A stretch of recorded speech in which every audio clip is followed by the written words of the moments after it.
کم از کم د 10-12 جنکۍ دا د شرمولي دي. سلام علیکم، زه یم ستاسو ورور ستاسو ملګری کبیر خان. په ریسرچ چې تاسو ته دا کومه ویډیو ښکاري دا دی د مسلم لیگ نون سابقه گورنر محمد زبیر چې د دا حرکت ولې کړی دی او په څه وجې کړی دی.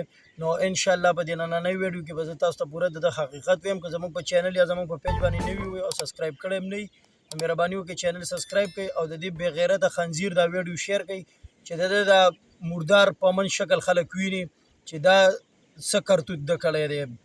دا ویډیو ګانې چې د کړي دي نو دا د په داسې طریقه باندې کړي دي چې دله کمې محتاجې ښځې راغلي دي، کم از کم د 10-12 جنکۍ دا د شرمولي دي او هغه جنکۍ شرمولي کمې چې محتاجې وي د نوکرۍ په باره راغلي وي یا د بل څه په باره باندې راغلي وي. دې سپي ته ناستې شوي وي چې موږ له نوکرۍ موکري راکړه.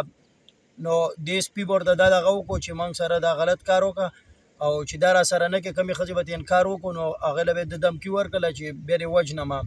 نو هغه به ډېره مجبوره شوله.